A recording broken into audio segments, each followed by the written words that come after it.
Oke, hari ini kita masih tetap membicarakan semiotika yang masih struktural ya. Jadi barangkali sampai ke akhir semester juga kita hanya bisa membicarakan semiotika yang struktural. Barangkali kita tidak punya waktu untuk ini, untuk membicarakan yang advance yang disebut dengan semiotika post struktural. Jadi tetap kita fokusnya membicarakan struktur, kemudian sistem, dan hari ini kita coba struktur tanda, sistem tanda yang kemarin ini ya. Hari ini kita mencoba melihat bahwa tanda itu tidak hanya sebuah sistem, tapi dia juga mempunyai layers gitu, mempunyai tingkatan-tingkatan yang baik tingkatan tingkatan penanda ya, maupun tingkatan petandanya. Artinya apa? Tingkatan si materialitas tandanya sendiri maupun tingkatan maknanya. Ya, artinya apa? Makna itu juga bertingkat-tingkat. Ini hari ini yang mau kita coba bicarakan.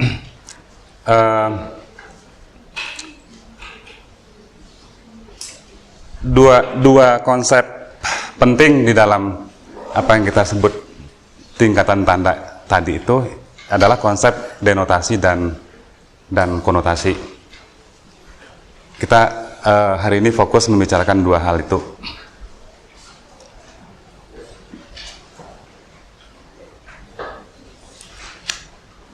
Apa itu konotasi dan denotasi? Sebenarnya bisa dijelaskan oleh gambar yang ada di depan itu ya.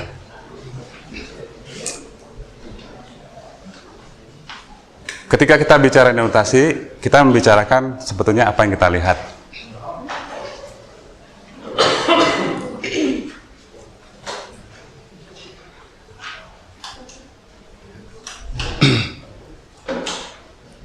Mungkin saya memulai pembicaraan tentang denotasi dan konotasi ini seperti biasa ya, dengan hal-hal yang praktis ya.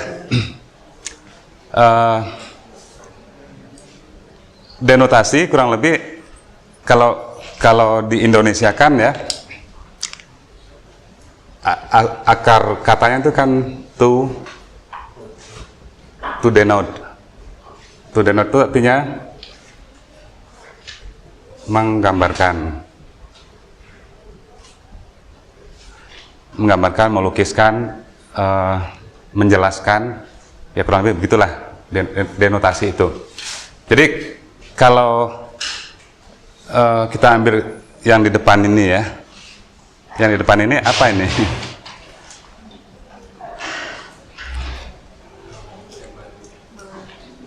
Yang di depan ini adalah sebuah gambar kan?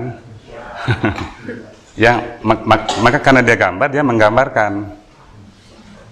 Jadi mendenot artinya sebuah gambar menggambarkan sesuatu gitu. Tapi denotasi itu tidak melulu gambar ya, karena ada padanan lain dari gambar itu gambaran. Gambar ya, yang depannya kan gambar. Tapi kalau gambaran sebetulnya hal lain lagi sebetulnya. Gambaran itu istilah yang lebih luas, dalam pengertian kita membayangkan di dalam pikiran kita sebuah flowchart gitu ya. Nah, flowchart itu gambaran. Kalau gambar kan yang di depan ini kan gambar ya. Dua-duanya masuk kategori denotasi, sesuatu yang menggambarkan atau memberikan gambaran. Nah, kalau yang di depan ini kan gambar apa ini? Kan gambar bunga mawar. Dia menggambarkan, ya begitulah denotasi. Kalau saya tulis juga bisa.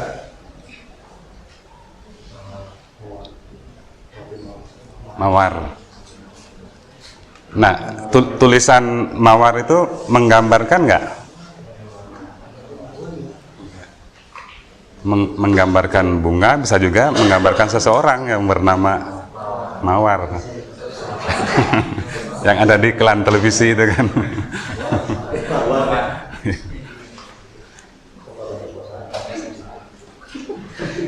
Jadi artinya denotasi itu ya apa namanya, menggambarkan itu gambar dalam pengertian luas lah ya, bukan dalam pengertian gambar yang kita lihat di depan gitu.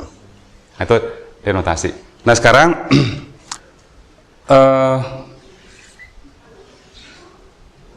bunga mawar ini menggambarkan sesuatu ya, yaitu bunga. Tapi dia juga tidak hanya menggambarkan, tapi juga kalau kita pakai bahasa Indonesia saja, memberikan kesan. Memberikan kesan.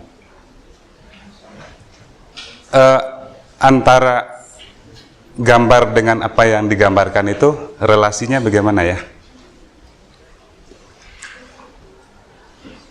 Relasinya kurang lebih kalau kita jelaskan, gambar itu ada di sini, nyata ya. Mawar yang digambarkan itu ada sesuatu, ada di mana dia? Ada di satu tempat. Nah, begitulah relasi denotasi, relasi antara sebuah representasi dengan apa yang direpresentasikan. Kalau memberi kesan itu tidak ada di luar sana. Ini ciri khas dari konotasi. Kesan itu tidak ada. Ini gambar bunga di sini ya. Nah, bunga yang sebenarnya ada di satu tempat di sana gitu. Tapi kalau kita mengatakan gambar ini mengesankan, maka kesan itu tidak ada di satu tempat. Kesan itu ada di mana? Di pikiran kita. Ya, itulah beda konotasi dengan denotasi. Nanti kita bisa lihat nanti apa namanya perbedaan itu secara lebih eksplisit gitu ya. Jadi sehingga di sini kan ada dua hal ini ya. Ada bunga roh ini sebagai denotasi tingkatan pertamanya, dan gambar bunga ini pada tingkat kedua itu sebagai kesan. Di mana kesan itu nanti yang kita sebut dengan konotasi. Nah di sini denotasi dan konotasi itu tidak hanya bertingkat-tingkat ya, tapi berlapis-lapis. Kalau yang disebut berlapis-lapis itu yang kemarin kita pernah juga bicarakan. Ini gambar menggambarkan kursi. Nah, kursi yang digambarkan oleh gambar ini menggambarkan juga bunga mawar. Itu lapisan-lapisan denotasinya sebetulnya. Tapi yang kita maksud dengan tingkatan tanda di sini bukan yang seperti tadi. Tingkatan tanda itu adalah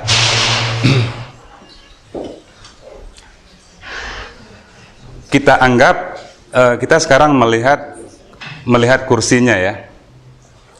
Nah, kursi yang kita lihat itu mendenot apa? Kan mendenot itu menggambarkan bunga mawar kan ya. Oke. Bentuk kursi yang seperti bunga mawar maupun bunga mawarnya memberikan kesan apa? Kesannya apa? Kesannya pusing gitu. Enggak kan ya? Kesannya kan yang kita maksud kesan itu ini ya, yang kita sebut dengan pandangan umum ya. Jadi rata-rata orang mempunyai pandangan yang sama gitu. Rata-rata orang mempunyai kesan yang sama terhadap bunga yang sama. Nah, kira-kira apa kesannya?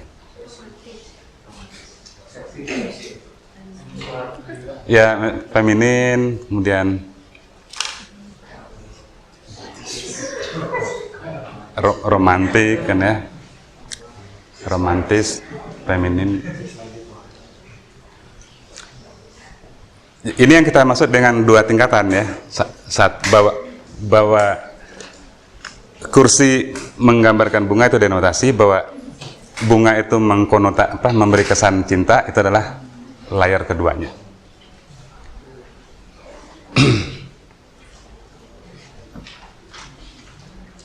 Jadi 3 slide ini saling berkaitan ini ya, sebenarnya sama. Saya tampilin 3-tiganya untuk menegaskan saja. Tadi bunga mawar itu dikatakan menghasilkan kesan feminin, Apa tadi? Satu lagi, romantis, cinta, sayang dan sebagainya. Ini bukan bunga mawar, tapi menghasilkan kesan yang sama nggak? Artinya kan bisa ini ya, bisa konotasi itu bisa sama, tapi ininya bisa berbeda. Apa? Penandanya bisa berbeda.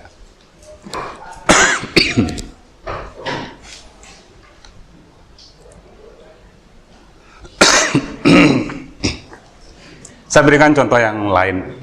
Ini agak berbeda.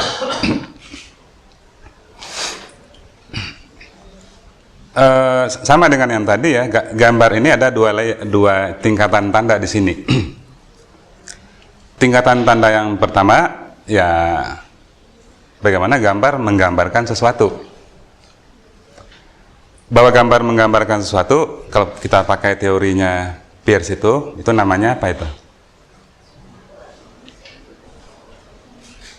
Dalam konteks gambar ini ya, itu namanya kan ikon. Ya, gambar ini ikon kan. Kenapa ikon? Ya, karena meniru. Gambar ini meniru. Mewakili apa yang digambarkan itu dalam pengertian itu meniru. Oke, jadi di sini ya,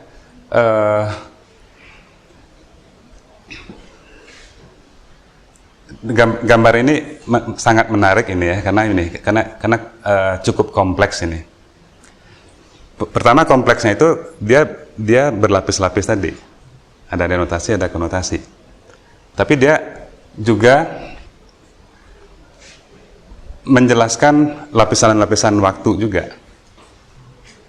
Ada perbedaan waktu, ada perbedaan zaman, ada perbedaan realitas gitu ya. Yang jelas kan yang ada di gambar ini kan menjelaskan VW ini ya. VW. Nah, VW itu dikaitkan dengan apa di sini? Jadi kalau kita coba strukturkan, ini kan VW.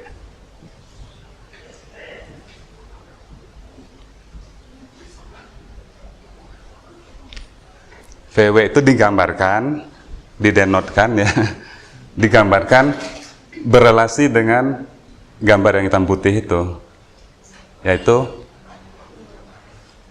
ikon lukisan tentang pedesaan lah gitu ya, ada ternak, ada sapi, ada kuda, ada ayam, itu kan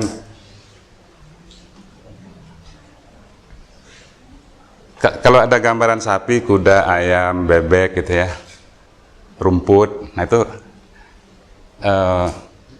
kalau denotasi, gambar ini menggambarkan itu kan, menggambarkan sapi, kuda, rumput, ayam, itu pada tingkat denotasi. Tapi kalau konotasinya apa? Konotasi sapi, kuda, ayam, rumput, ya, pedesaan. Nah, kalau pedesaan, konotasi yang lebih jauh lagi apa?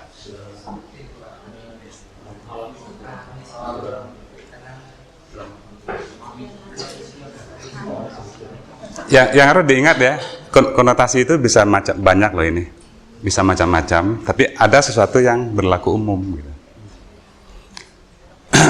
Mungkin nggak kita mengatakan ya,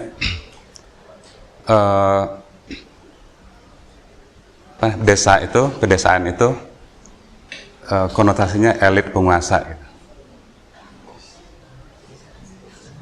Lebih tepat bagaimana pedesaan itu? Rakyat biasa. Nah, untuk menjelaskan bahwa VW itu adalah mobil Volkswagen kan ya, gambar hitam putih itu yang latar belakang. Tapi itu dulu, makanya digambarin hitam putih. Kan hitam putih juga penanda waktu juga kan ya. Menandakan apa? Ya kalau di fotografi hitam putih menandakan masa lalu ya. Nah, VW yang berwarna itu menandakan ya kalau kita kan dalam semiotika ya, ada istilah kode. Kode itu kan kesepakatan. Nah, kita kan secara tidak implisit gitu ya. Artinya implisit itu tidak ada tertulisnya gitu ya. Kita sepakat bahwa kalau foto ditampilin hitam putih itu masa lalu. Kalau foto ditampilin berwarna itu masa kini. Di film juga begitu kan ya. Nah, artinya yang di tengah itu masa kini. Nah, masa kini itu menjelaskan apa? Mendenot apa?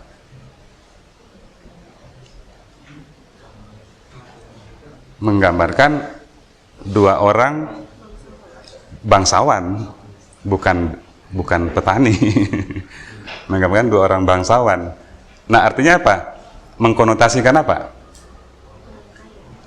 Bukan lagi rakyat kan ya, tapi elit, high class dan sebagainya. Sehingga ini menarik, ini iklan ini menjelaskan VW sekarang sudah berubah.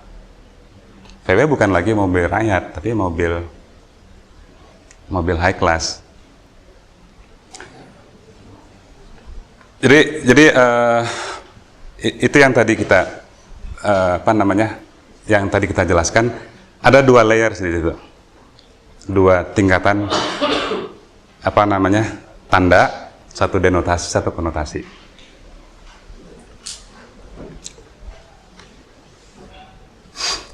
Oke, dari situ ya, saya sekarang coba masuk ke dalam ke dalam teori yang ada tentang itu ya.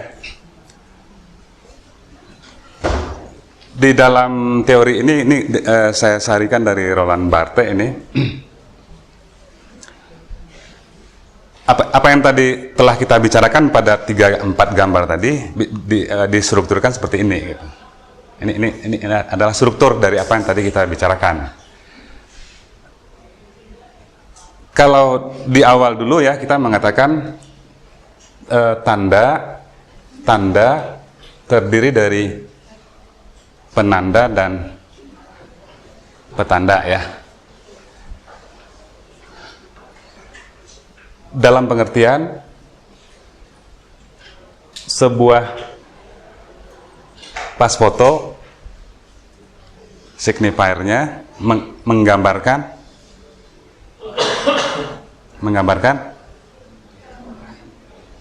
seseorang, ya kan?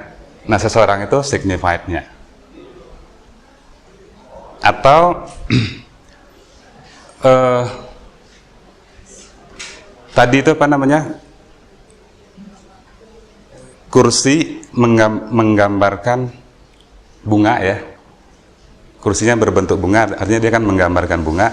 Artinya kursi itu kan signifier, bunganya adalah signifier. Nah, itu adalah tanda pada level pertama yang disebutnya level denotasi.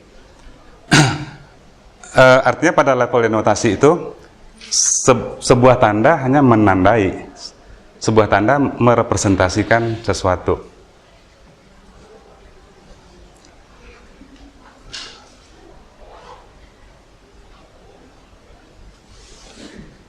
Aduh, ini saya tadi malam saya edit, tapi malah kebalik ini. Ini malah kebalik ini. Aduh, sorry ya, saya buru-buru tadi malam.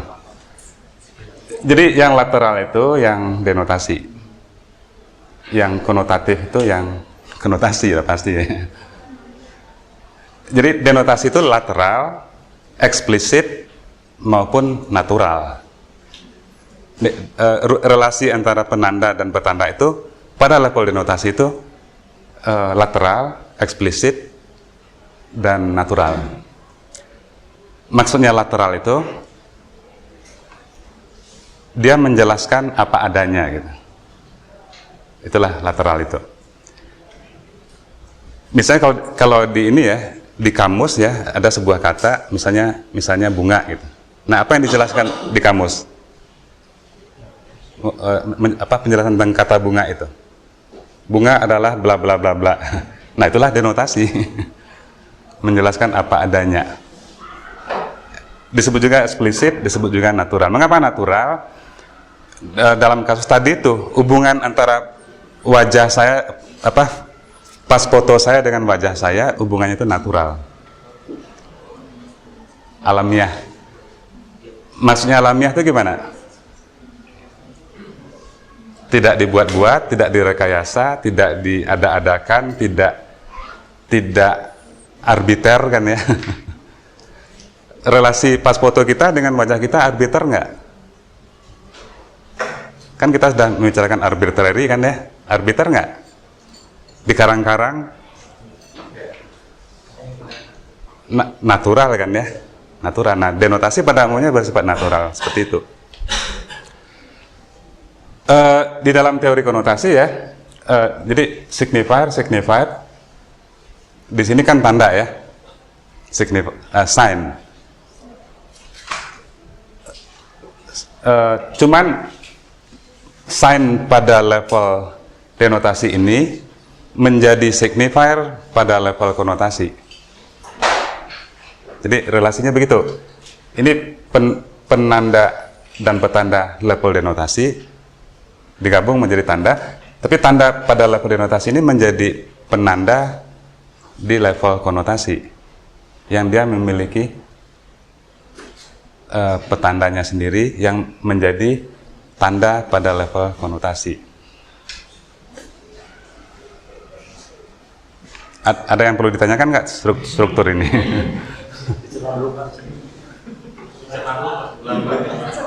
Kenapa? Diulang dari awal sekali ya.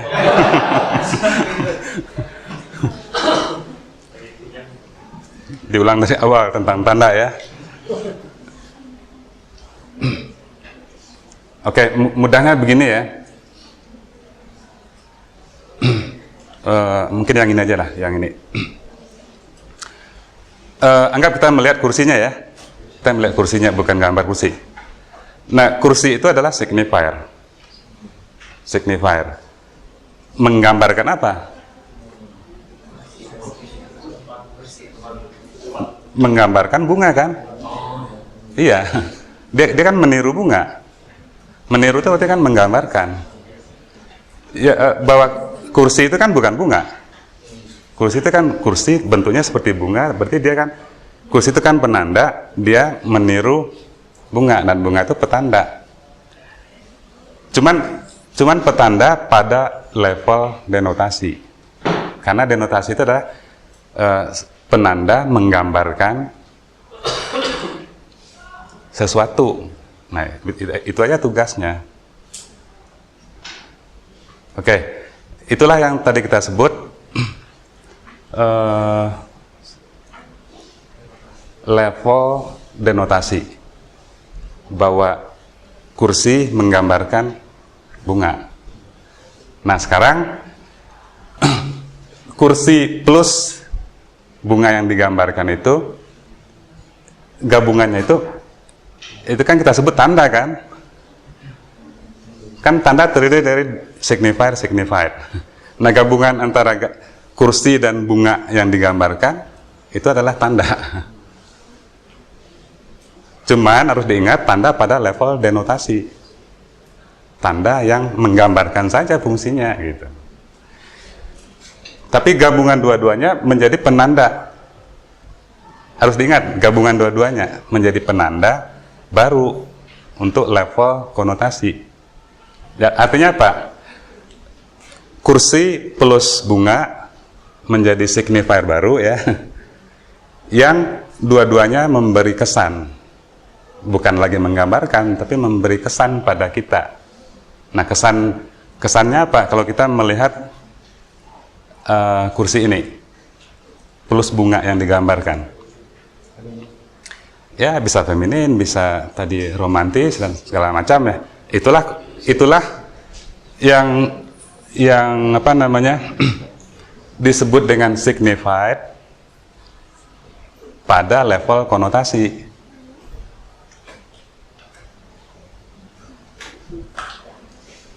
Jadi kebayang nggak apa namanya layer lapisan-lapisannya itu? Pada lapisan bawah sebuah gambar hanya menggambarkan. Nah, gambar yang menggambarkan itu ternyata juga mengesankan sesuatu. Nah, bahwa gambar menggambarkan itu denotasi. bahwa gambar memberi kesan memberi impresi, memberi interpretasi, memberi tafsiran, itu adalah konotasinya si gambar itu.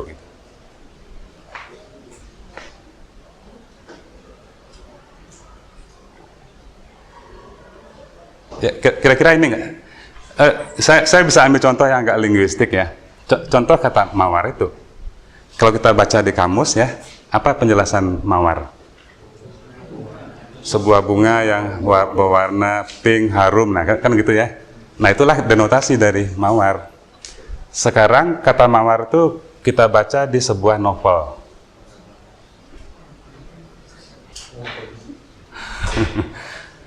Nah ternyata di sebuah novel mawar itu adalah seorang perempuan yang lembut dan sebagainya ya. Jadi kata mawar di novel itu konotasinya apa?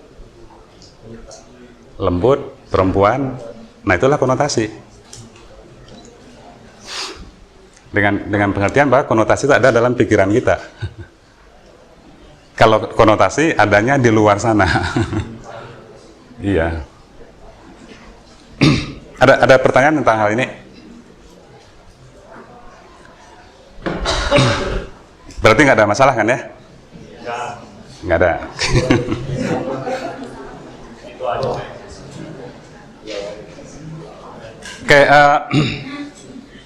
Oke, kita ambil contoh yang lain ya. Ini supaya apa? Supaya bisa memperjelas saja ya. Di sini kan mudah sekali ya. Kalau kita jelaskan ini secara denotatif kan sebenarnya kan tidak terlalu sulit gitu.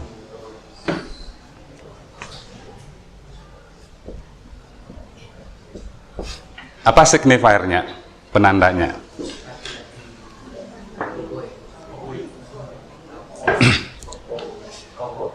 Kalau kita menjelaskan penanda pakai metode semiotik ya, kita harus menggunakan vocabulary bahasa visual yang komprehensif gitu. Nggak bisa kita ini cowboy, nggak bisa. Cowboy sedang separuh badan gitu ya, sedang naik kuda, menghisap rokok, melihat ke ya matahari, latar belakangnya gunung, dia sendiri, ya kan? Yang, aduh sorry, petanda itu ya.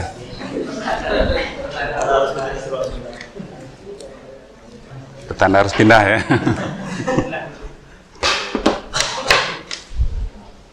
Oke, jadi harus kita jelaskan secara jelas sekali ya. Kalau cowboy-nya di pinggir, ya kita cowboy-nya di pinggir gitu. Kalau cowboy-nya besar, kita jelaskan cowboy-nya besar.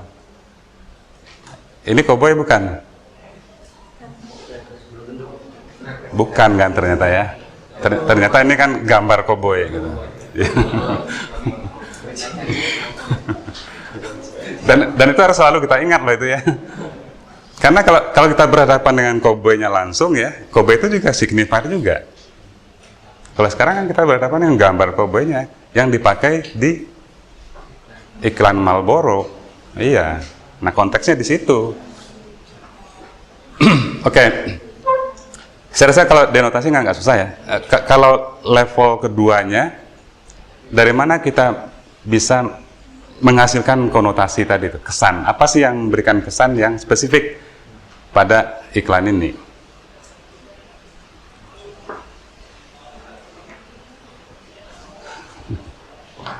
Makanya tadi penjelasan denotasi yang lengkap itu sangat membantu. Cowboy-nya naik kuda sendiri di alam terbuka. Nah, apa kesannya? Pertama sendiri, apa kesan sendiri? Sendiri itu bisa memberikan kesan pertama kebebasan, yang kedua individualisme. Iya. Hampir semua ini ya, iklan Marlboro itu cowboy itu digambarkan sendiri. Kalau apa yang di iklan rokok di kita tuh Jisamsu ya? di Samsu digambarkan orang rame-rame gitu. Nah ini kan dua konotasi yang sangat jauh berbeda, bertolak belakang. Dia mungkin mewakili ini, iklan ini mewakili tidak hanya Marlboro-nya, tapi mewakili bangsa. Dia menjelaskan Amerika sebagai sebuah bangsa. Karena seringkali di Marlboro itu kan Marlboro Country gitu ya, itu kan Amerika sebetulnya. Nah berarti kan menggambarkan, mengkonotasikan ini ya, mengkonotasikan sifat individualisme, kebebasan, liberal dan sebagainya.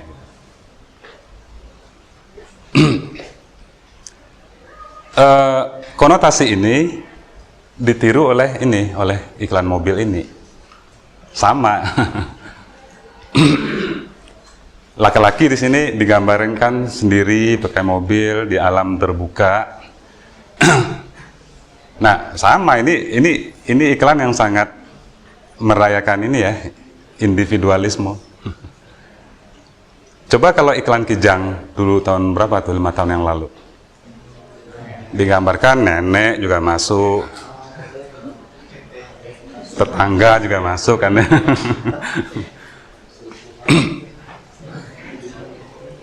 Dengan demikian, kalau kita lihat dari apa yang kita cobakan barusan ya, konotasi itu munculnya dari mana sih ya?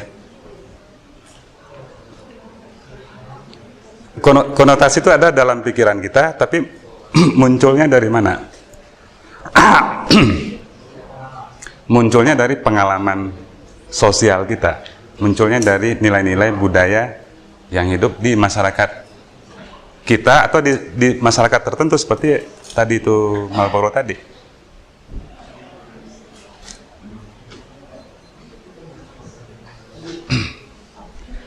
Nah kalau kita lihat iklan-iklan di televisi kita ya banyak sekali iklan itu yang setting itu masyarakat yang individualis.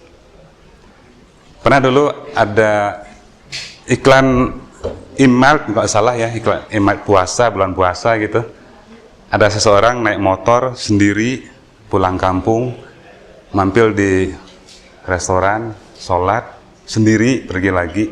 Itu settingnya settingnya Marlboro Country itu. Ada nggak orang yang pulang kampung mudik sendiri gitu kan?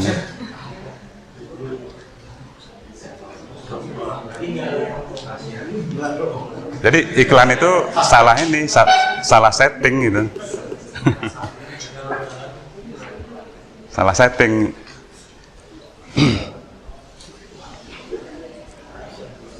Oke, kalau kita gambarkan secara lebih gamblang ya, denotasi itu apa yang ditampilkan oleh pembuat tanda. Konotasi itu apa yang ditafsirkan oleh pembaca, orang yang melihat, orang yang menerima, orang yang menonton, gitu ya. Jadi apa yang ditafsirkan, apa yang ada dalam pikiran kita.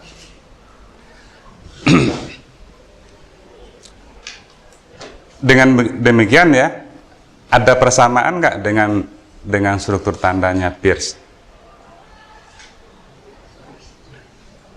Ada persamaan nggak? Ada yang bisa melihat ada ini nggak ya? Ada hal yang sama sebetulnya. Saya kembali sekarang ke ini ya, supaya kita juga bisa ini ya melihat relasi pada beberapa teori ya. Ini representment, objek, interpretan, ini kan Peirce. Signifier, sign menjadi signifier kedua, signified menjadi sign, konotasi, denotasi. Ada yang sama nggak di dalam dua teori ini?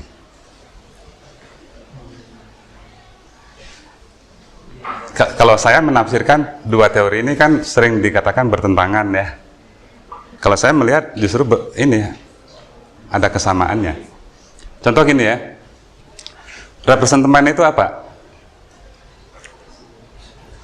Sesuatu yang kita lihat, sesuatu yang kita dengar, sesuatu yang kita raba, ya kan? Itulah satu yang kita cium baunya. Itulah representment. Objek apa? Taruhlah representemen itu pas foto. Nah, objeknya apa?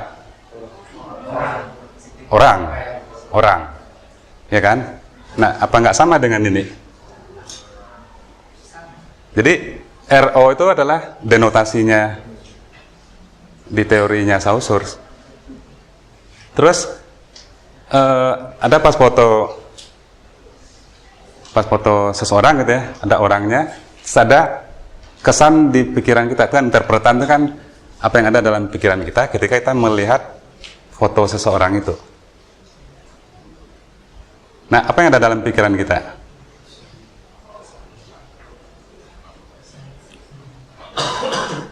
Melihat foto seseorang. Apa yang ada? Mau tidak mau kan kesan kan? Kesan. Berarti kan di sini kan kesan. Nah, konotasi itu kan kesan di sini. Jadi kalau saya melihat sebetulnya dua teori ini kan sama sebetulnya gitu ya. Cuman di sini digambarkan tanda itu sebagai dua lapisan yang berbeda. Kalau kita coba gambarkan ke Peirce itu ya sama aja kan, kita beginikan aja. Ini denotasi, ini konotasi. Cuman ini analisis saya aja ya. Saya melihat ada kesamaan di situ. Ya kan boleh kan kita ini ya mengkritik juga ini teori yang kita jelaskan.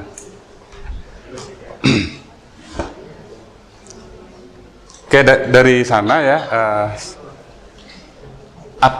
denotasi itu apa yang ditampilkan, konotasi itu apa kesan yang muncul gitu. Nah, kita cobakan ya. Istilah denotasi itu nanti berkembangnya juga sangat kompleks, tergantung signifiernya apa gitu. Dari tadi kan kita membicarakan signifiernya gambar gitu ya. Kata. Nah, sekarang signifier itu bisa juga benda. Benda yang di depan ini apa ini? Urinoa ya, tempat pipis gitu. Ya. Nah, denotasi untuk benda-benda yang berfungsional, denotasinya adalah fungsinya. Sebab misalnya urinoa ini menggambarkan apa? Coba. Kan tadi pas foto kita ya menggambarkan wajah kita. Itulah denotasinya. Nah, urinoir ini, tempat kencing ini menggambarkan apa?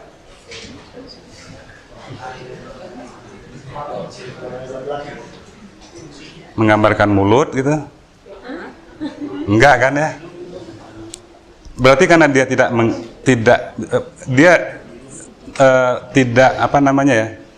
ada fenomena ikonik di sini kan ya? Dia tidak meniru sesuatu, maka untuk benda-benda yang berfungsi, denotasinya itu adalah fungsinya. Jadi ada hal yang spesifik di sini. Kalau tadi pas foto, denotasinya adalah objek, seseorang yang digambarkan. Nah, kalau untuk benda-benda yang berfungsi seperti urinoir ini, denotasinya adalah fungsinya. Bisa nggak urinoir itu juga mendenot sesuatu?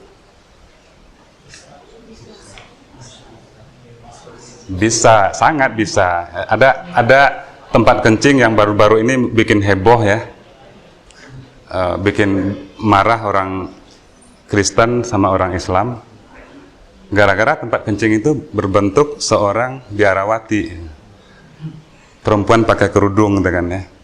Nah, laki-laki kencing di situ. Dan tempat kencing itu ikonik, berbentuk perempuan pakai kerudung jilbab. Tapi untuk yang ini denotasinya adalah fungsi. Sama seperti pintu ini. Apa denotasi pintu ini? Ya, tempat keluar masuk. Tapi kalau pintu ini berbentuk burung Garuda misalnya ya, pintu ini, nah pintu itu mendenot apa? Ya mendenot burung Garuda. Jadi denotasi itu bisa dalam pengertian yang beda-beda ya, tergantung konteks. Oke, ini berarti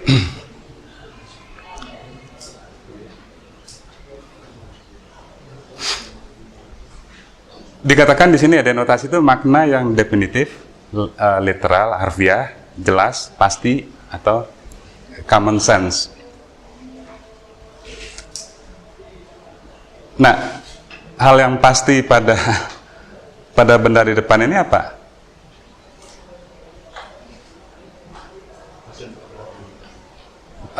Pasti nggak dia meniru sesuatu? Pas foto saya pasti nggak meniru wajah saya? Itu yang kita sebut dengan definitif. Nah, kalau ini tidak definitif ya. Nah, apa hal yang definitif di sini? Pastilah dia tempat kencing gitu kan. Nah, itulah denotasinya. Nah, sekarang pada level ini ya, konotasi ya. Nah, apa konotasi tempat urinoa itu? Tergantung. Kalau di Indonesia, urinoa itu konotasinya jorok. Ya. Kalau di Jepang, tidak. Urinoa itu bersih, sehat. Kalau di kita jorok kan ya. Nah, itu konotasi.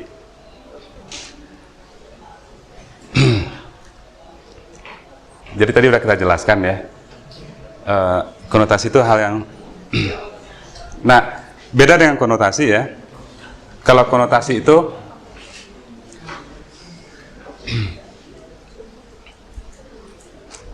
itu muncul dari asosiasi personal. Asosiasi itu tadi apa, kesan gitu ya.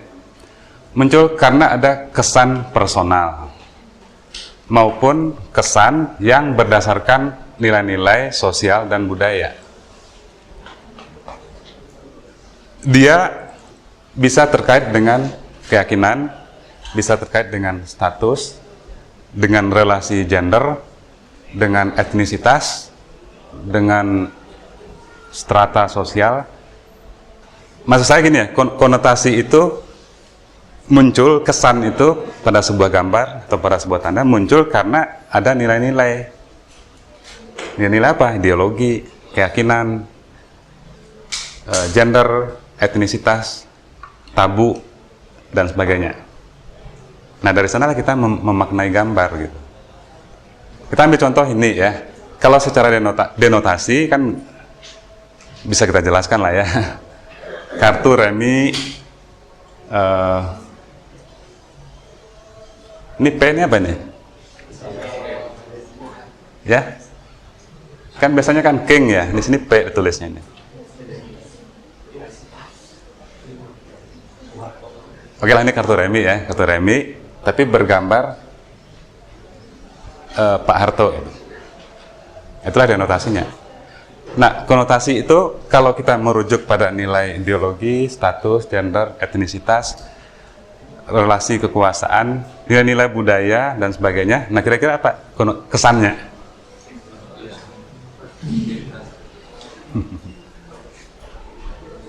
Apa kesannya? Yang harus kita ingat ya, konotasi itu, kesan itu, asosiasi itu, dia sifatnya plural. Plural atau disebutnya di dalam semiotik polisemi. Polisemi itu artinya tergantung dari sudut pandang mana kita melihat. Nah, ada yang bisa mencoba memberikan kesan ini?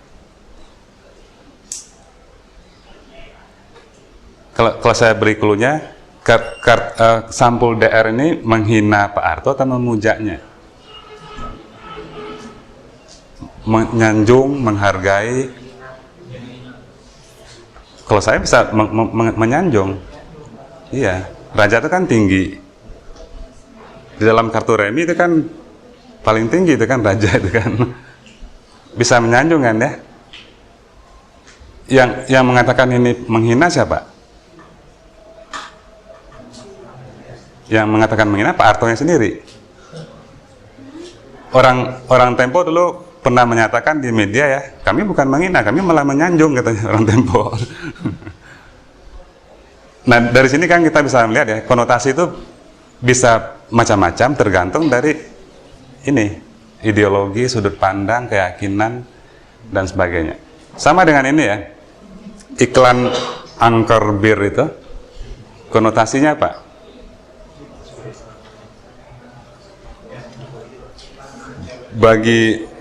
Bagi umat Islam konotasinya haram.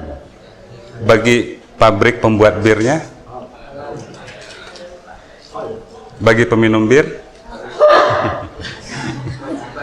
bagi penjual bir bukan masalah halal.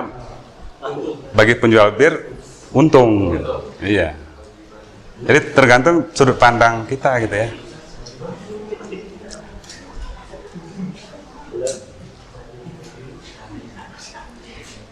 Oke, ada yang mau tanya? Oke, silakan.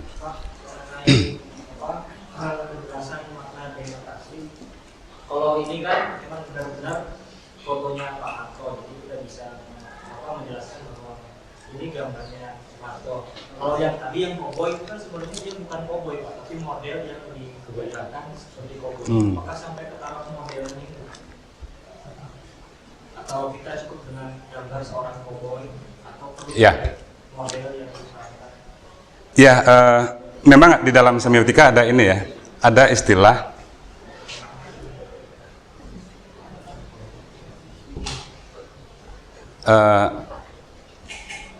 saya lupa istilah yang kedua ya. Oke, kita lupakan ini. Ada pengertian ya, tanda umum itu yang disebut dengan type. Ada tanda yang khusus gitu. Tanda khusus itu bukan type lagi dia, yang setara dengan sin sign. Nah, kalau type ini itu adalah legisign. Legisign tanda yang umum. Maksudnya begini, tanda umum itu atau type itu ya.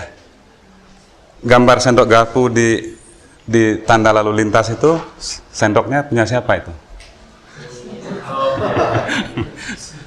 Sendok siapa yang digambarkan itu? Enggak sendok siapa-siapa kan ya, artinya sendok umum gitu. Nah, itulah type, tanda umum. Kalau foto Pak Harto, itu dia bukan type, dia adalah tanda khusus. Artinya apa? Tanda yang menunjuk pada signified yang khusus, bukan orang lain gitu.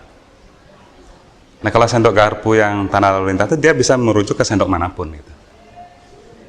Jadi ada istilah itu tanda umum dan tanda khusus gitu kan. Tanda umum itu type.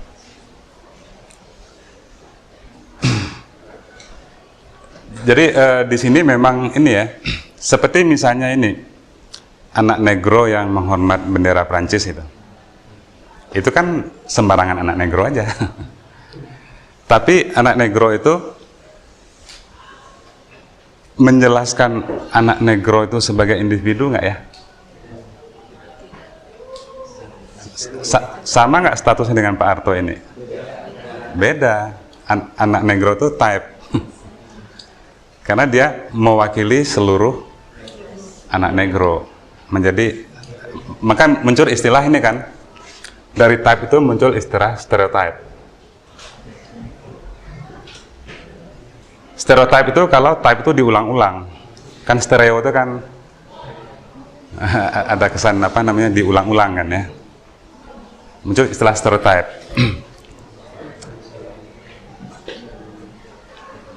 Dan saya rasa banyak sekali ini ya gambar yang dimana orang yang digambarkan memang individu, memang anak negro tertentu ya yang digambarkan, tapi dia type, dia mewakili seluruh negro. Jadi kembali ke sini tadi, ini adalah jenis khusus relasi tanda dengan yang ditanda itu khusus, spesifik, personal juga. Bukan umum. Nah, dengan demikian maka tanda ini makna apapun yang muncul di tanda ini merujuk pada Pak Harto. Bukan pada Indonesia, bukan pada bangsa Indonesia, merujuk pada Pak Hartonya.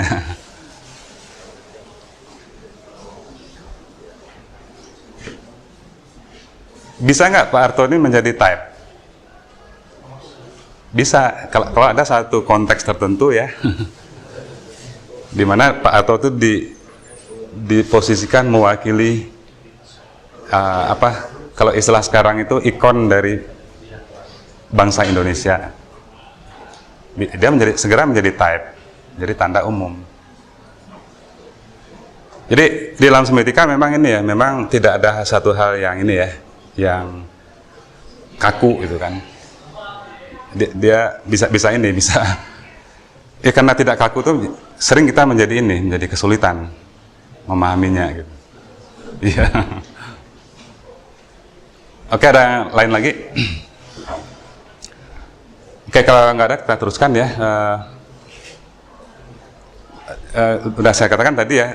Jadi konotasi itu selalu bersifat plural atau polisemi. Poli itu banyak, semi itu makna. Polisemi artinya bermakna banyak. Dan selalu banyak. Nah, kebalikannya ya, yang denotasi itu nggak boleh banyak. Dia harus satu. Contoh ini, gambar Pak Harto ini menggambarkan siapa? Boleh nggak saya katakan ini menggambarkan Michael Jackson gitu? Ya nggak bisa, karena denotasi itu harus satu, harus tunggal gitu kan. Tapi kesan dari gambar ini apa? Nah itu boleh banyak. Gitu. Konotasi itu bukan boleh, pada dasarnya dia banyak. Denotasi malah nggak boleh, nggak bisa banyak, nggak mungkin. Kecuali kalau ada kasus tertentu gitu ya. Kasus tertentu itu, misalnya saya memotret sebuah foto cloning, manusia cloning. Gimana manusia itu dikloningkan jadi 10 misalnya gitu kan. Nah saya foto satu. Karena semuanya sama ya. Atau saya foto spidol ini. Foto spidol ini menunjuk pada spidol ini saja atau bukan? Nah tergantung konteksnya. Ya kan? Kalau saya ingin menggambarkan perusahaan pembuat spidol, maka gambar spidol itu mewakili seluruh spidol yang ada. Tapi kalau saya gunakan spidol ini sebagai, bukan menjelaskan perusahaannya ya, tapi sebagai parodi misalnya kan ya, ya saya menunjuk pada spidol ini. Oke, jadi konotasi itu plural ya. Nah dari apa yang tadi kita bicarakan, kita bisa membuat pembedaan di sini. Bahwa denotasi itu natural harus dipahami dalam pengertian yang umum ini ya. Natural itu artinya hubungannya dengan penanda dengan petanda itu tidak dibuat-buat gitu. Kalau konotasi itu kultural. Apa beda natural dan kultural?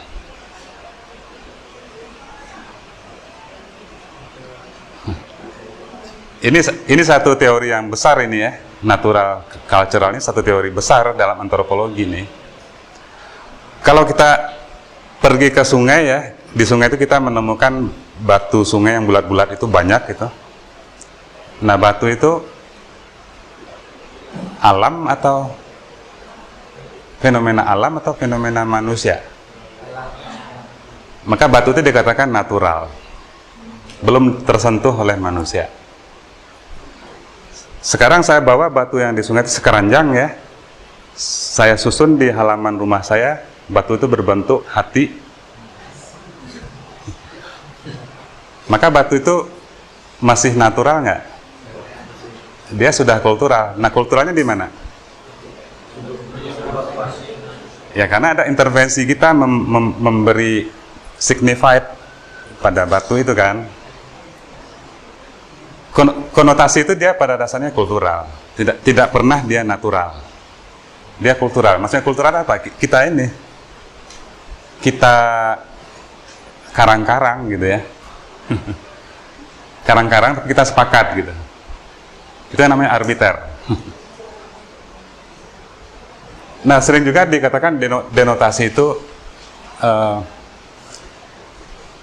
innocent itu kan sering kita mendengar di dalam istilah fotografi ya, gambar itu innocent. Innocent artinya apa? Tanpa dosa. Ya. Innocent artinya tidak ada intervensi, tidak ada rekayasa, tidak ada manipulasi. Itulah innocence. Kalau konotasi tidak pernah innocent. Konotasi itu pasti ada interest, pasti ada maksud, pasti ada kepentingan. Mengapa saya mengatakan iklan bir itu haram? Ya karena saya orang Islam. Mengapa saya katakan iklan bir itu memberikan kebebasan? Ya karena saya peminum bir. Nah, jadi makanya konotasi itu tidak pernah innocent, dia selalu ada muatan motivasi, kepentingan, seterusnya.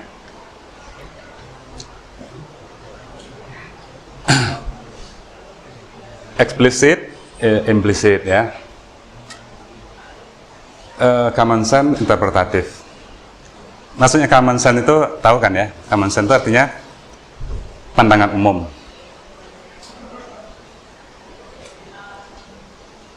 Yang tidak ada yang menyangkal gitu. Ada nggak yang menyangkal ini bukan Pak Arto gitu?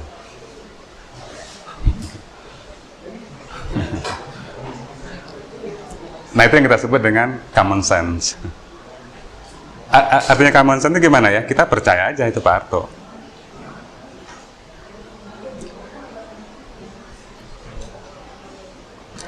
Oke, common sense, tapi yang konotasi itu interpretatif. Ini singular, ini plural.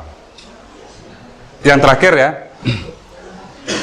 kalau kita membicarakan denotasi, kita bisa mengatakan ada denotative meaning. Kalau kita mengatakan kesan dari sebuah gambar, kita mengatakan connotative meaning. Oke, kurang lebih begitu ya. Ini perbedaan antara denotasi dan konotasi. Nah, di sini kita masuk pada struktur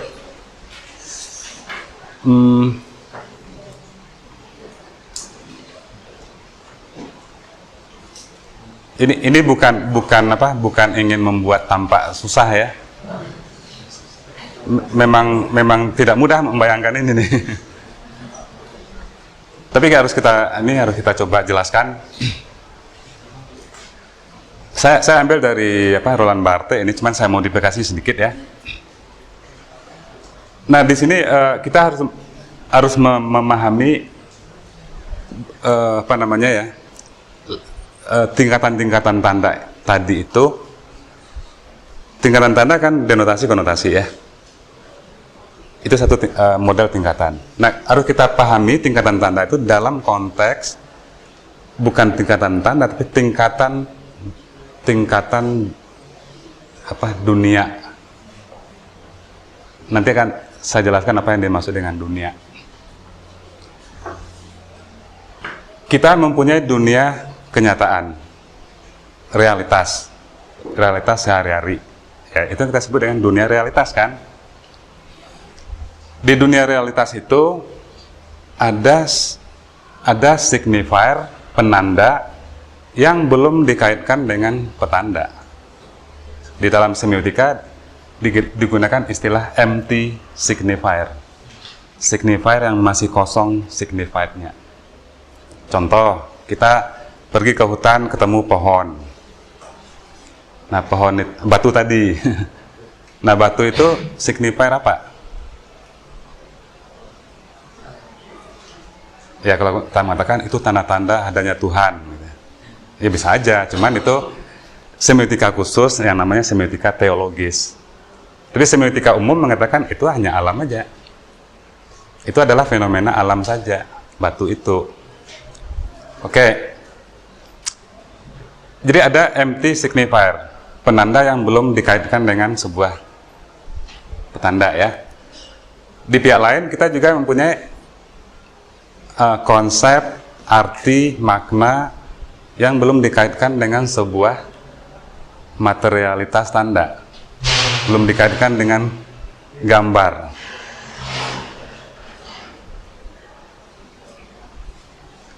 Ada nggak konsep yang belum kita kaitkan dengan sebuah penanda?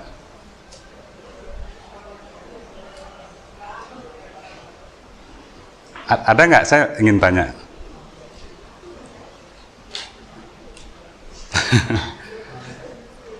Kalau kita masih mengakui adanya fantasi, imajinasi, visi, dan segala macam halusinasi, itu yang kita sebut dengan empty signified. Konsep-konsep yang kita belum punya wadahnya gitu kan ya. Sehingga disebutnya empty signified. Konsep yang belum mempunyai penanda. Nah di dunia realitas ya banyak sekali sesuatu berpotensi menjadi penanda, sesuatu berpotensi menjadi petanda. Tapi belum apa itu? Belum dirangkai menjadi ini. Menjadi ini. Belum dirangkai menjadi ini. Cara merangkainya gimana? Cara merangkainya tadi batu itu saya bawa pulang ke rumah, saya susun di depan rumah saya berbentuk hati tadi. Nah, sehingga sekarang relasinya seperti apa? Signifiernya apa? Signifiernya adalah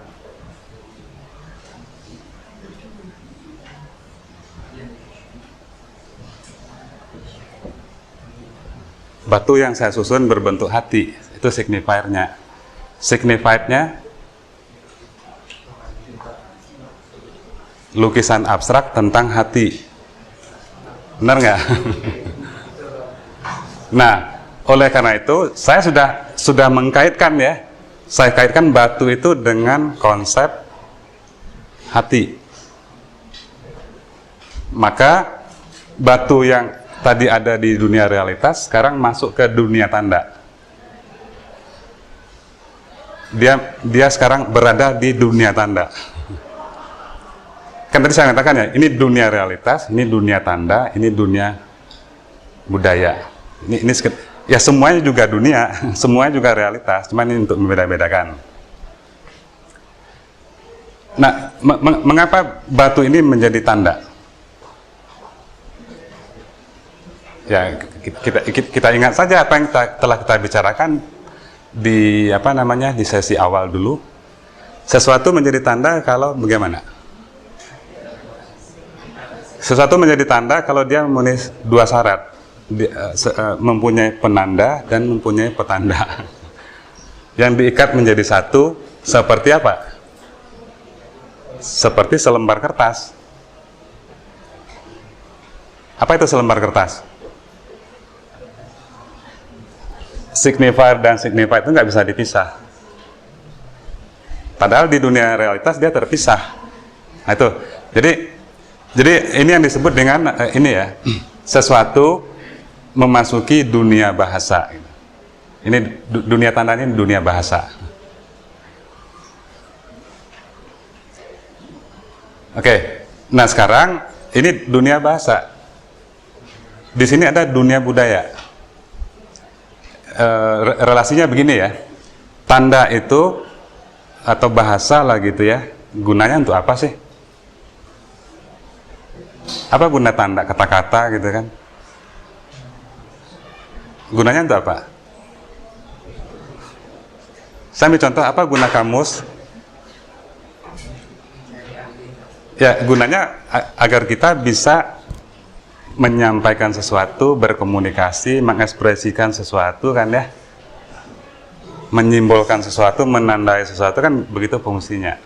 Nah, kalau kita menyimbolkan sesuatu, di mana tempatnya?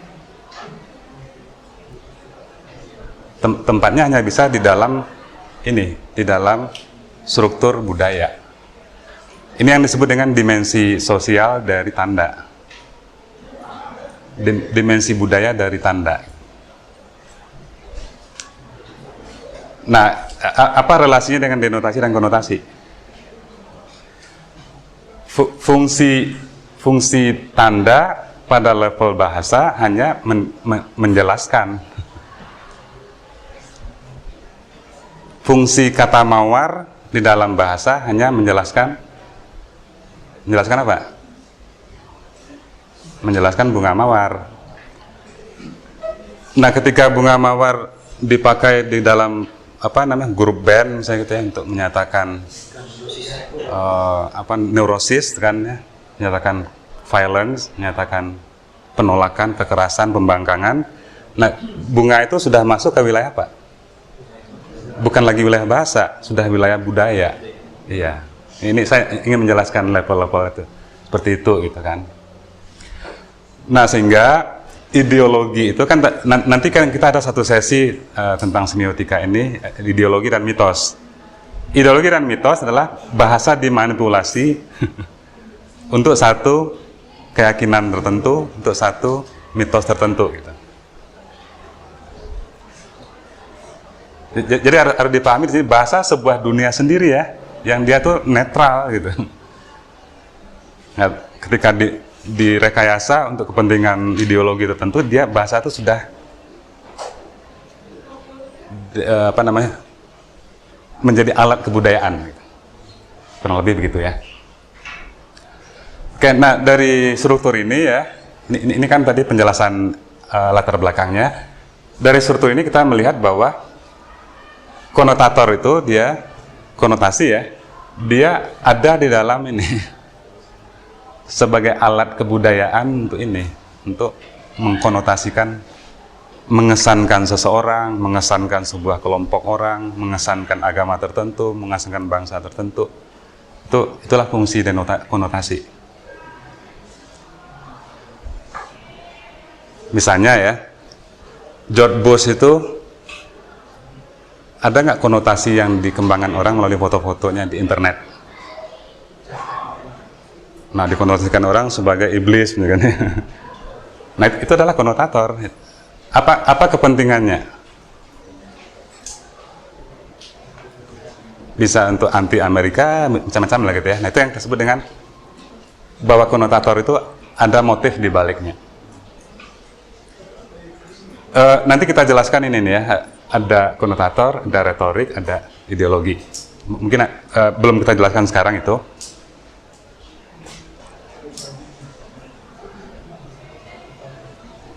Oke, jadi ini tadi yang saya sebut dengan dua lapisan tanda ya.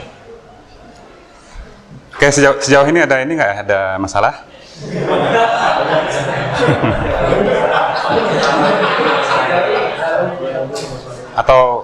Atau masalah semua? Ya, silakan Pak. Yang pertama kita diskusikan KBTMI itu gimana yang awal? Yang awal ya.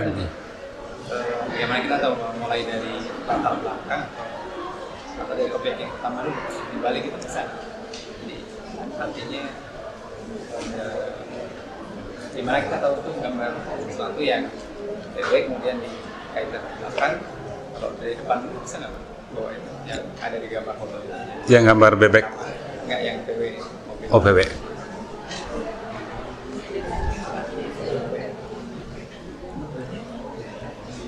Kita mundur dikit ya. Yang ini ya. Gimana Pak? Tadi kan kita mulai dari mobil kemudian ke belakang ke masa lampau. Nah, itu kalau kita mulai dari depan bahwa itu sekarang dipakai oleh orang ini. Oke. Ini ada satu pertanyaan yang menarik ini ya. Tadi kita kan menjelaskan ya, gambar hitam putih itu kan background masa lalu. Nah, kita mulai dari situ kan. Kita mulai dari situ untuk menjelaskan bahwa sekarang VW sudah tidak begitu. Nah, tadi pertanyaan, boleh nggak kita mulai dari yang sekarang? Baru nanti melihat latar belakangnya gitu. Jadi yang duluan kita analisis yang VW high class itu, baru nanti dikaitkan dengan dulu VW nggak begini gitu. Nah, boleh nggak begitu? Ini relasinya dengan ini, dengan dimensi diakronik dari tanda. Jadi tergantung, walaupun tanda ini gambarnya tidak bergerak gitu ya, tidak diurut, tidak ada sequence di gambar ini, tapi tetap saja kita masing-masing kebudayaan itu mempunyai cara memulai membaca itu dari mana gitu. Ya, saya rasa itu tergantung kebiasaan kita.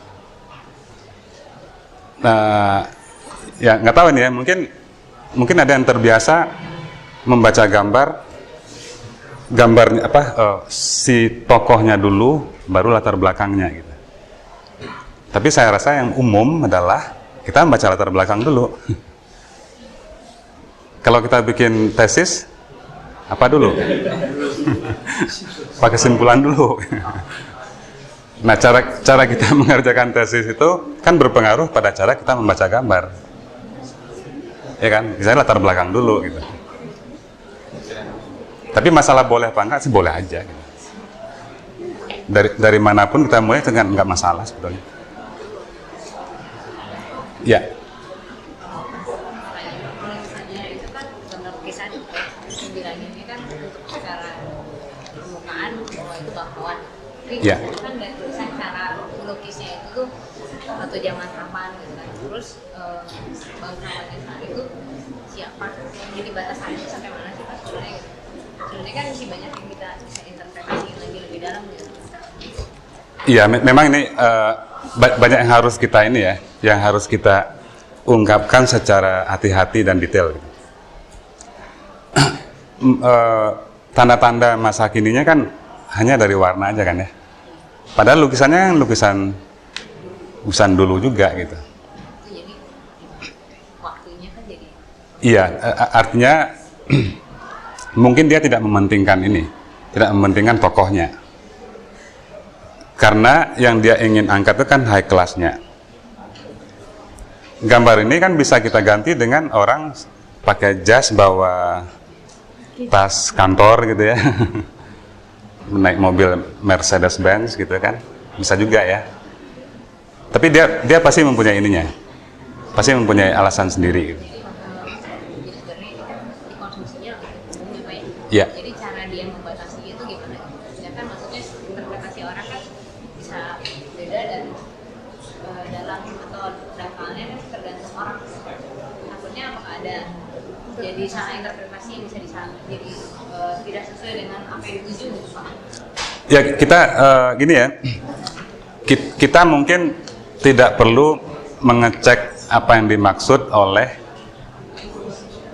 si pembuatnya, karena semiotika struktural pada dasarnya tafsiran kita itu muncul dari bagaimana tokoh-tokoh atau tanda-tanda di gambar itu diperlakukan gitu. Nah, dari situ aja gitu. Kalau misalnya kalau iklan mungkin ada batasannya tingkatannya cuma sampai di mana, kalau misalnya atau untuk artefak mungkin lebih dalam Ya. lagi atau gimana? Ya, yang jelas memang kita harus meneliti sampai dalam ya, harusnya. Nah, misalnya begini, ide dasarnya kan dulu dan sekarang ya, ide dasarnya. Nah, cuman sekarangnya itu kapan? Kira-kira sekarangnya kapan ini? Ya bisa aja sejak zaman ada lukisan itu sampai sekarang kali ya. Jadi masa lalunya itu juga, pedesaan itu juga sebelum munculnya si tokoh lukisan itu, mungkin aja gitu ya. Kan bisa begitu gitu. Ada indikator nggak sih Pak? Jadi sampai tahap mana kita? Kalau di sini kita kan sangat bergantung pada konvensi kita tentang perbedaan warna ya. Terutama dalam fotografi. Ya kan? Fotografi color, fotografi dan black and white. Nah, secara umum kita sepakat untuk menandai masa lampau dan masa kini. Mungkin begitu aja gitu ya. Lebih detail lagi mungkin bisa juga dianalisis. Sampai nanti ketahuan kan, wah ternyata yang dimaksud dengan kini itu mungkin mulai dari zaman Renaissance, gitu. Kan bisa aja. Akan beda kalau tadi tuh si laki-laki dan perempuan itu yang tadi ya orang pakai tas kantor gitu ya.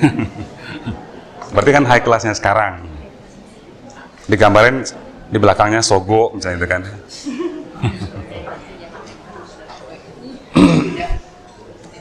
Saya kira bagus pertanyaannya. Jadi memang begitu ya. Kita sangat bergantung pada apa yang disediakan oleh gambar. Dan kita harus kejar terus apa yang disediakan itu. Oke. Kalau untuk artefak ya, semiotik. Untuk apa? Artefak? Ya, atau benda-benda pria atau apapun yang 3 dimensi. Kita sampai harus tahu dari sisi antropologinya loh, sampai berapa lama itu batunya asal dari mana gitu kan. Sebenarnya kan itu maksanya juga banyak gitu kan. Mungkin batu tersebut tuh adanya dari mana, zaman apa, artinya gimana. Udah sebenarnya kan kayak udah arkeologis kan udah seperti itu kan. Tapi dari semiotik juga karena itu batasannya. Oke, ini untuk yang lain juga ya. Ini ada pertanyaan, bagaimana kalau tanda itu artefak gitu? Artinya benda-benda purbakala ya, seperti situs Gunung Padang itu ya. Nah, bagaimana membaca tandanya? Saya hanya bisa menjawab ya, ada cara kerja semiotika khusus antropologi yang namanya memang semiotika artefak, yang mungkin tidak bisa seumum yang barusan kita bicarakan gitu. Jadi apa yang barusan kita bicarakan, denotasi, konotasi itu kan ya, kan barusan kan pada dasarnya kan umum ya. Nah itu nggak bisa diterapkan di dalam antropologi atau semiotika artefak, karena di sana yang disebut tanda itu adalah tanda-tanda masa lalu. Sehingga harus dipahami kode-kode masa lalunya, yang dalam konteks ini disebut dengan kita harus mencari kontekstualisasinya. Kontekstualisasi itu artinya melihat konteks di mana tanda artefak itu hidup, dibuat orang untuk tujuan apa, ritual kayak atau apa itu kan ya, atau benda pakai. Nah itu harus tahu. Cuman itu namanya memang semiotika artefak, yang saya ini tidak banyak menyinggung sebetulnya. Ada nanti saya mungkin menyinggung kalau kita punya waktu untuk menjelaskan semiotika objek. Kalau kita punya waktu saya akan jelaskan itu. Itu juga satu hal yang menarik itu. Oke, saya terus dulu ya, ini karena waktunya sudah pendek. Oh, ini udah tadi ya.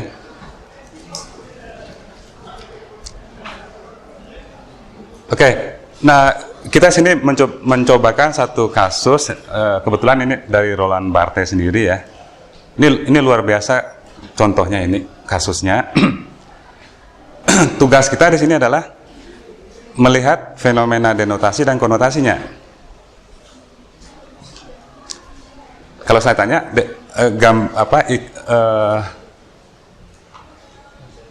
saya nggak tahu iklan atau apa ini ya. Pokoknya gambar ini ya, mendenot apa? Menggambarkan apa?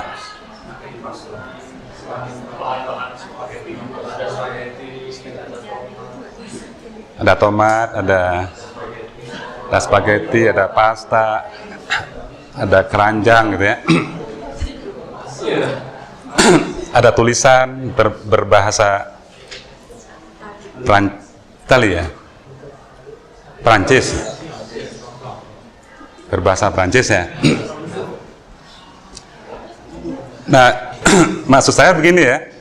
Ketika kita menjelaskan denotasi, barusan kan penjelasan common sense. Kita harus juga menggunakan gestalt. Harus juga menggunakan di pikiran kita itu kan bisa memframe ya, yang disebut dengan frame of mind, bingkai pikiran. Kita melihat gambar tapi pikiran kita membingkai. Nah, melihat denotasi harus dengan cara begitu. Nggak bisa kita jelaskan, oh ini tomat, ini paprika, ini itu penjelasan yang plain, yang lurus-lurus saja gitu. Kalau begitu nanti kita tidak menemukan esensinya. Nah, saya ambil contoh di sini ya. Denotasi si gambar ini bisa kita beginikan.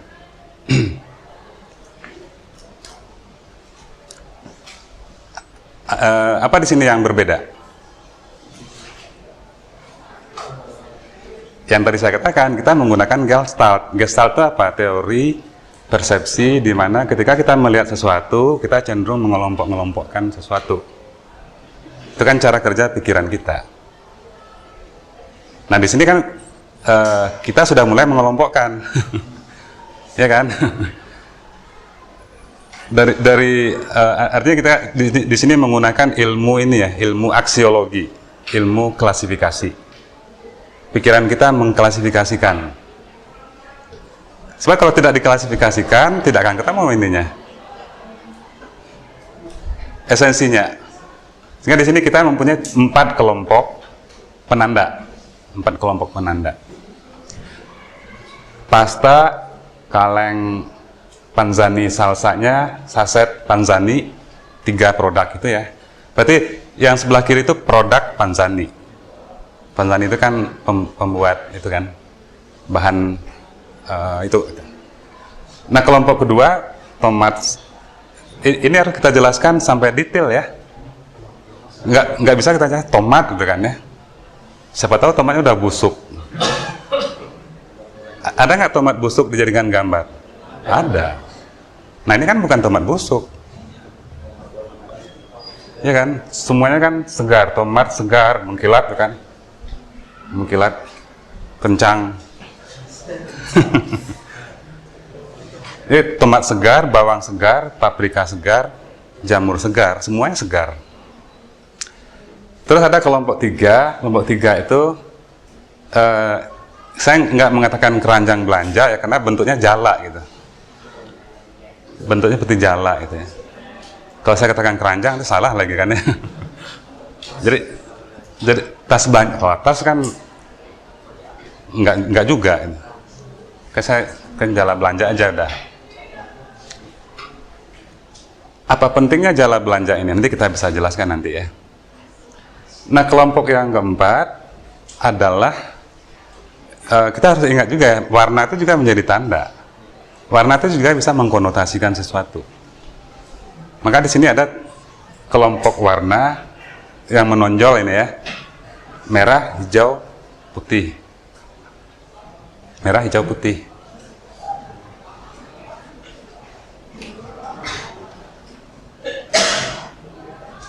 Dan ada kuning juga ya. Merah, hijau, putih. Nah, inilah penjelasan konotasi. Jadi konotasi itu tidak hanya kita menjelaskan apa adanya ya, kita juga harus mensintesiskan dalam pengertian tadi tuh, mengklasifikasikan, mengelompokkan, membuat hierarkinya. Karena nanti gini, gambar itu mempunyai struktur yang macam-macam. Ada gambar yang strukturnya itu binary. Binary itu yang kiri dipertentangkan dengan yang kanan. Ada gambar yang sifatnya itu hierarkis. Oh, yang duduk di tengah itu SBY, kiri kanannya menteri-menterinya. Itu gambar kan hierarkis. Ada gambar yang sekuensial. Mula-mula yang ini, kemudian yang ini, kemudian yang ini. Komik kan biasanya begitu kan ya. Dan ada gambar yang sekuensial. Ada gambar yang logical, relasi logik gitu. Gambar ini akibat dari gambar B, bisa juga begitu. Jadi banyak sekali model struktur gambar. Nah, struktur itu harus kita jelaskan. Nah, kalau di sini kan kita merelasikan 4 kelompok tanda ya. Lantas konotasinya apa?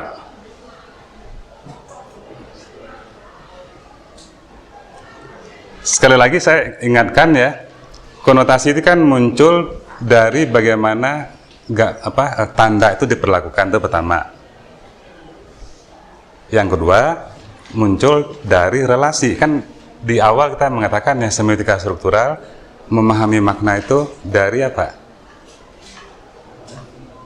Dari relasi di antara elemen-elemen tanda, ya kan? Nah, sekarang yang kita relasikan 4 ini. Kita ambil contoh ya, buah segar ini apa konotasinya? Bukan buah, apa namanya, bahan ya. Ada kesan alami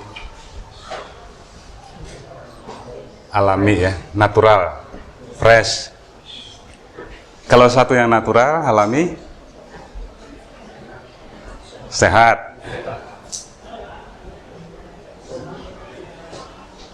higienis ya. Artifisial nggak? Kimiawi nggak? Pabrikan nggak? Nggak kan? Nah, minimal kita dapat ini ya. Ini yang kita sebut dengan level konotasi itu, level kesan. Ada nggak di kelas ini yang melihat kesan tomat itu kekerasan misalnya? Nggak ada kan ya? Karena ya, itu yang tadi kita sebut bahwa ada konotasi yang umum gitu, berlaku umum. Bahwa ada yang mengkonotasikan tomat seperti tadi itu kekerasan, bisa aja. Kalau dia mempunyai sudut pandang tertentu, dalam konteks tertentu. Nah, dalam konteks ini sih enggak. Oke, dari sana kita bisa coba ya. Ini kan masalah relasi nih. Tomat segar dan seterusnya tadi itu kita udah coba tadi. Natural, fresh, higienis. Terus jala belanja itu ada konotasi nggak?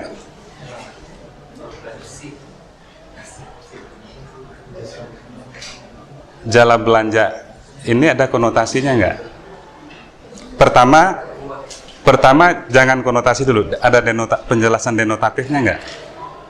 Harus detail. Penjelasan kita adalah keranjang belanja yang masih belum diturunkan.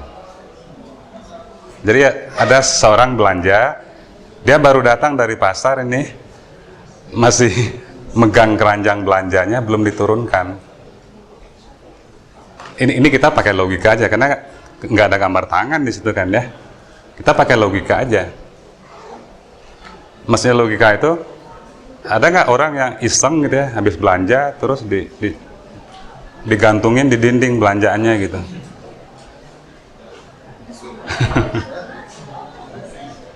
Nah, bisa aja, cuman itu nggak umum ya. Nah, yang umum itu kan keranjang belum diturunkan. Nah, kalau keranjang belum diturunkan, artinya apa? Baru.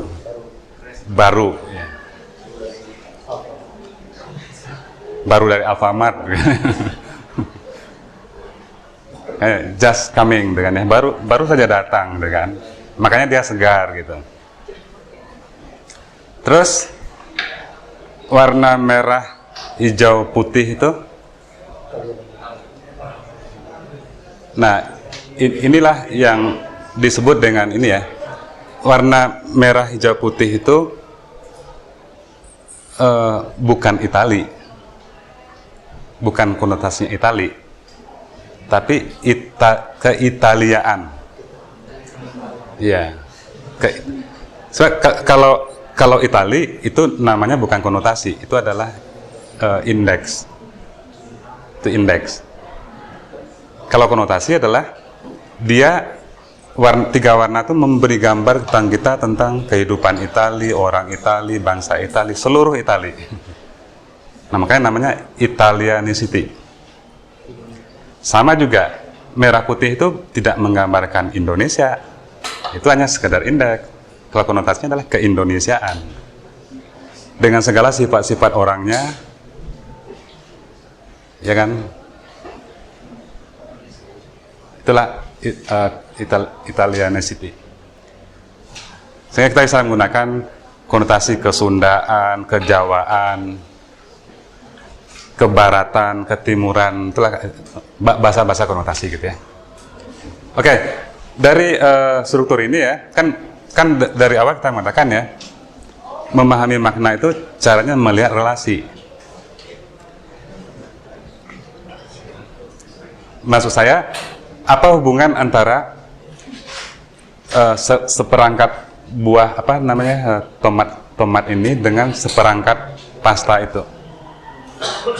Apa hubungannya? Saling berkaitan, hubungan yang satu menjelaskan yang lain, yang satu meminjamkan pada yang lain, sebab akibat. Nah, itu yang disebut relasi itu bisa banyak loh ini ya. Cuman kalau kita lihat gambar, relasinya bukan sebab akibat. Relasinya adalah, udah saya tulis ini nih. Peminjaman. Peminjaman itu dalam pengertian begini. Tomat, bawang, dan seterusnya artinya adalah natural, fresh, higienik. Di dalam semiotika ada memang istilah the borrowing of sign, peminjaman tanda. Ada juga istilah the borrowing of code, peminjaman kode. Di sini adalah peminjaman konotasi. Nah, konotasi segar, fresh, higienik itu ingin digunakan untuk menyatakan produk-produk Panzani itu juga begitu gitu. Tapi benar nggak produk Panzani itu fresh, natural, higienik?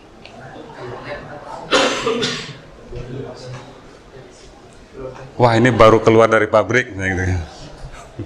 Kan nggak ini ya, nggak begitu kan ya? Jadi di sini memang ini artifisial. Jadi apa yang kita sebut dengan di awal dulu arbiter. Iklan ini arbiter. Udah jelas produk Panzani itu pakai kimia, pakai penyedap, pakai ini, dikatakan natural kan ya. Nah, begitulah cara kerja sesuatu yang arbiter. Arbiter itu dia bisa mengklaim, bisa mengada-adakan, bisa ngarang-ngarang gitu ya. Jadi kalau kita strukturkan, si kelompok pasta itu meminjam 3 hal ini. Dia natural, fresh, just coming, baru datang, dan dia adalah memperlihatkan keitaliaan. Dan itu benar ya. Maksud saya begini ya, benar itu. Kalau kita, dari mana muncul keitaliaan di sini? Kesan Italia itu muncul di mana? Pertama, kalau kita dengar, lihat gitu ya, pasta, saus gitu ya, paprika, ingatnya Italia kan? Kalau kita di sini ada juga yang disebut dengan linguistic sign. Linguistic sign dari keitaliaan. Kalau kita baca Panzani, apa lagi? Macaroni, Pazzini, apa? Nah itu kan mengkonotasikan keitaliaan, seperti Kartini mengkonotasikan atau Kartono ya, mengkonotasikan kejawaan. Ya. Jadi kalau ditanyakan apa arti iklan ini? Nah, artinya itu adalah semua ini. Fresh, higienis, baru datang, dan Italia banget. Iya, Italia banget. Oke, ini saya rasa ini saya memberikan satu contoh analisis ya. Ini kan sekaligus contoh analisis tanda ini. Jadi artinya cara-cara skematik ini bisa kita gunakan nanti ketika kita menganalisis apapun. Nah, sehingga kalau kita coba sintesiskan ya,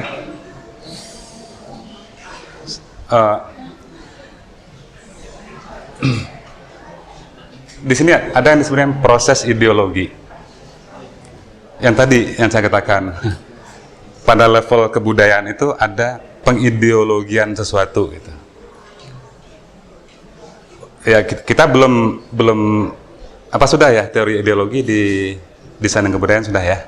Nah, oke, berarti kan ada false consciousness, ada kesadaran palsu ya, yang bekerja di sini kan. Kenapa? Menyamakan sesuatu yang artifisial dengan sesuatu yang natural. Ini kan seperti menyamakan ini, padahal tidak sama kan pada kenyataannya. Ini yang kita sebut dengan proses false consciousness nih, kesadaran palsu. Wah, ada mana ya? Oke, dan di sini kan buah-buahan keranjang pasta itu dia adalah berfungsi sebagai konotator. Konotator itu sesuatu yang memproduksi konotasi. Ya?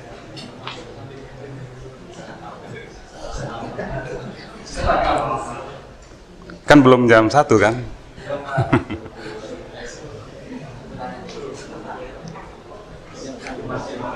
Nah, karena konotator itu banyak ya, maka dia disebut sets of connotator, perangkat konotator. Nah, perangkat konotator itu di dalam teori semiotika disebutnya retorik. Nanti kita jelaskanlah apa itu retorik.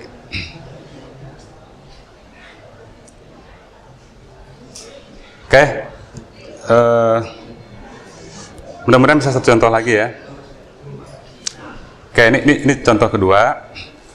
Beda dengan yang tadi ininya, strukturnya. Walaupun dasar semiotikanya sama, strukturnya ya sama dengan yang tadi ya. Kita harus menjelaskan denotasi itu sekaligus kita mengklasifikasikan. Di sini ada berapa kelompok?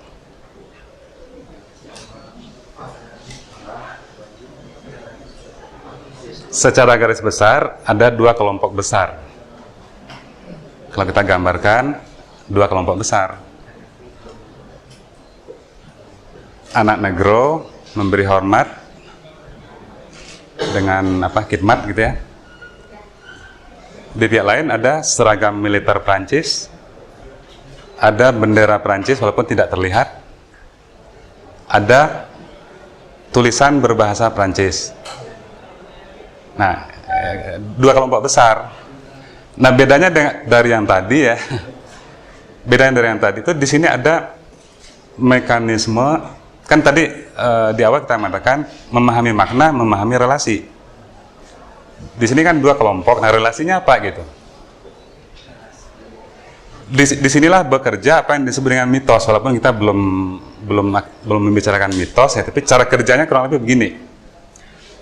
Di dalam sampul tadi itu kan sampul tabloid itu ya, ada relasi yang diwajarkan. Diwajarkan itu istilahnya naturalisasi. Orang kulit hitam, anak negro, wajar menghormati bendera Prancis. Dia adalah loyal, dia orang yang patuh. Anak negro itu, apakah anak negro satu-satunya ini? Enggak, dia adalah type. Dia menjelaskan bukan sekelompok orang negro ya, tapi seluruh orang negro. Karena dia berfungsi sebagai type gitu kan. Nah, artinya apa? Orang negro, seluruh orang negro hormat pada bendera Prancis, loyal, patuh, setia pada Prancis. Begitulah relasi yang diwajarkan itu. Bagaimana cara mewajarkannya? Cara mewajarkannya adalah gesturnya dibuat tidak tertekan, dibuat khidmat gitu ya, dibuat happy, enjoy, tidak takut, tidak. Itulah cara mewajarkan bahwa dia memang warga Perancis yang loyal gitu. Nah, tapi di dalam gambar ini ada yang relasi yang disangkal. Bahasa Inggrisnya disavowal ya. Disangkal itu relasi itu ada tapi disembunyikan, dibuat, dikaburkan, kalau perlu dihilangkan gitu kan ya. Yaitu relasi kolonialisme, relasi imperialisme. Maksud saya begini ya, yang juga disembunyikan adalah apakah seluruh, kan gambar negro tadi mewakili seluruh negro. Apakah seluruh negro di dunia ini happy seperti itu? Dalam kaitannya dengan Prancis. Beberapa tahun yang lalu terjadi kan kekerasan di Prancis ya, perusakan. Masih ingat kan ya, 3 tahun yang lalu itu gedung-gedung dirusak, ada yang meninggal, mobil-mobil dihancurkan oleh orang kulit hitam. Itulah realitas orang kulit hitam di Prancis yang 3 tahun yang lalu itu. Nah, yang digambarkan di sini, yang digambarkan orang kulit hitam yang happy kan ya. Jadi gambar ini artinya menyembunyikan sesuatu fakta untuk memanipulasinya, digantikan dengan fakta yang lain, tapi fakta itu sebetulnya palsu. Nah, begitulah cara kerja mitos. Makanya gambar ini strukturnya seperti ini, bukan peminjaman ini ya.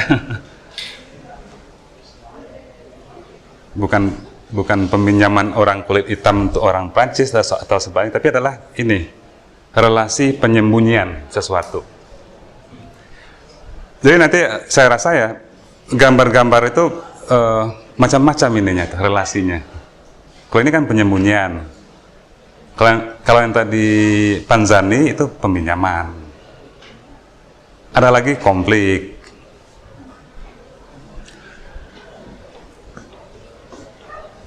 Oke, ini kalau distrukturkan, kebetulan distrukturkan oleh Barthes sendiri ya. Dia menstrukturkan begini nih.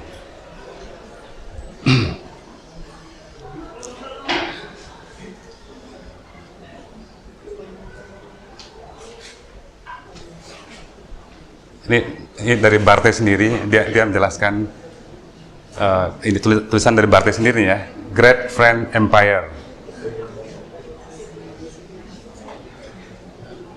Jadi artinya gambar ini menyembunyikan imperialisme. Bukan tabloid itu ingin menjelaskan imperialisme ya, tapi ingin menyembunyikan imperialisme.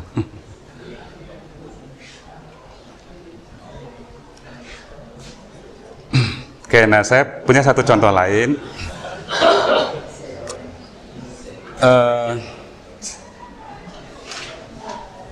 Ini lain lagi strukturnya ya. Bukan peminjaman, bukan, ada juga unsur penyembunyian. Tapi kalau kita cobakan, ada juga 4 di sini ya. Nah, relasinya bukan peminjaman. Di sini set penandanya itu adalah perempuan. Perempuan itu juga harus kita jelaskan secara detail ya. Nggak bisa, ini perempuan, nggak bisa. Perempuan dengan kepala terbingkai, terpotong gitu ya. Kepala terpotong dan dada terbuka gitu. Pria berkumis pakai jas rapi. Terus ada gelas bir, botol bir, ada logo Angkor Bir. Sama ada tulisan ya. Ada tulisan, tulisan memberi lebih. Nah, pada dasarnya iklan ini mencoba menggambarkan 2 dunia. Dunia laki-laki dan dunia perempuan. Dunia laki-laki itu kan jas, kumis, gagah, maco. Bir itu dunia laki-laki. Angker bir itu juga sama ya. Angker bir itu bir untuk laki-laki. Yang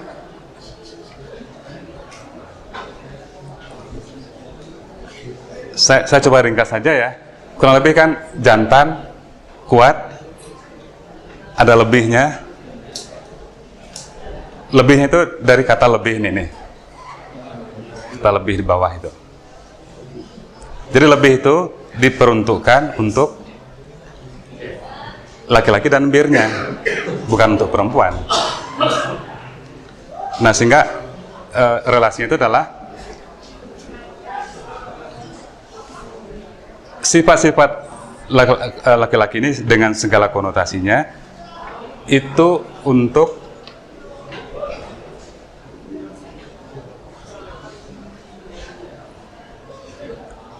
apa ya? Perempuan itu menjadi efeknya gitu. Perempuan sebagai efek. Di sini saya tulis perempuan sebagai signified. Sebagai sesuatu yang menerima makna. Efek dari lebih tadi, efek dari maco tadi, efek dari bir tadi. Oke, jadi saya rasa minimal ada 3 model yang berbeda ini ya. 3 model relasi yang berbeda. Oke, masih ada nggak ya? Saya rasa mungkin ini sudah. Ya, ini kan penjelasan ininya, penjelasan strukturalnya.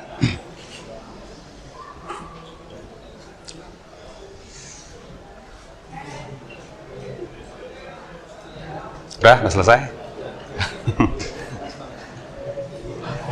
Nah, sehingga dari sana kita menghasilkan apa yang disebut dengan connotative meaning ya. Connotative meaning itu bisa berasal dari tanda-tanda linguistik, dari kata-kata, dari huruf, bisa dari denote image, bisa juga dari symbolic message gitu.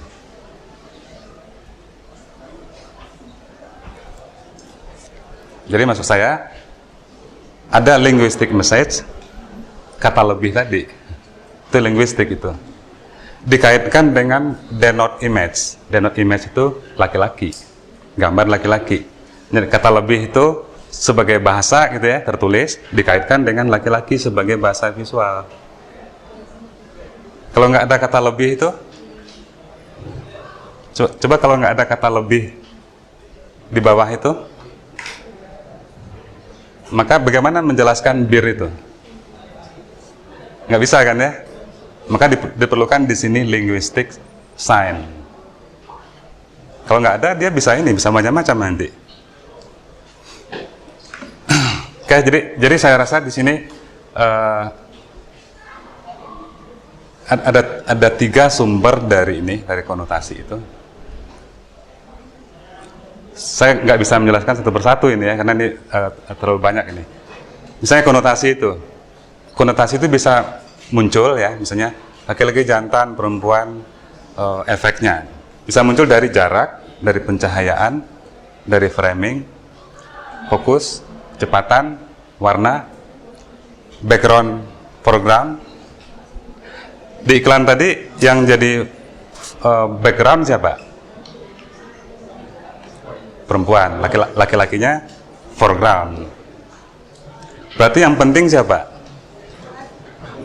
Laki-laki, perempuan tidak penting. Laki-laki subjek, perempuan objek.